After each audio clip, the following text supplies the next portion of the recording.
நீ வாங்க வா. எப்படி பேடு உடஞ்சிச்சு? எப்படி கீழே விழுந்து உடையும்? எது உட்டி? உட்டு. சரி, கீழே சிமெண்ட் தர அது எப்படி தம்பி உடையும்? ஒரு பேடு கீழே போட்டால் அது எப்படி உடையும்? சிமெண்ட் தரையாகவே இருந்தாலும் அது எப்படி உடையும்? சரி, இங்கே வாயா. ஏ இங்கே வா. உடையாதுனே வச்சுக்கோ. அப்போ எப்படி பேடு உடஞ்சிது?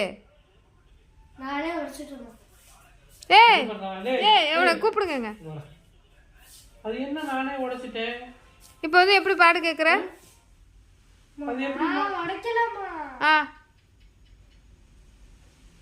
சூடு நானே உடைச்சிட்டேங்கற திமிரா பேசிட்டு போற. சூடு போடுங்க, சூடு எடுங்க. வாயில சூடு வச்சு விட்டுருவேன். அம்மா தெரியாம வந்துச்சுமா. நான் என்ன சொல்றேன்? அந்த பேடவே வச்சுக்கோ. உடைஞ்ச பேடவே எடுத்துச்சுமா. எப்ப கீழே விழுந்துருச்சுமா, அப்படி விழுந்துச்சுமா, நீ ஏதாவது சொல்லு. அப்படி நானே தான் உடைஞ்சிச்சு. நானே வச்சுக்கிறேன். அது என்ன திமிரு பேச்சுன்னு கேட்குறேன்.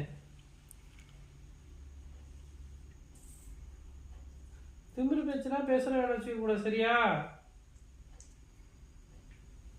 என்ன ஒரு இது உனக்கு பேச்சு? நீ தானே உடைச்ச. அப்பா அந்த மாதிரி பேடு உடஞ்சிட்டுப்பா, எனக்கு நீங்க காசு இருக்கிறப்ப வாங்கி கொடுங்கப்பா அப்படி கேட்டு பழகு. இப்பயே வாங்கணும்னா வாங்கிட முடியுமா?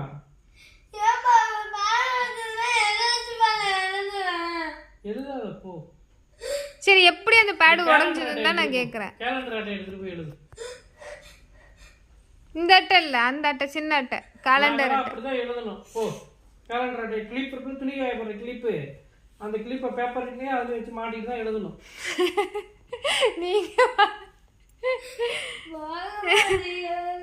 நீங்க வாழ்ந்த கதை அந்த கதை. கேலண்டர் அட்டையும் துணி காய போடுற கிளிப்பையும் வச்சு இருந்ததெல்லாம் இதை வந்து இப்போ நீங்கள் சொல்லலாமா? அவன் போயிட்டேன். நீங்கள் இது கொஞ்சம் மூடுங்களேன். யாரு நீ ஒரு ஆளுக்கு ஆயிட்டு ஒரு ஏமாறு.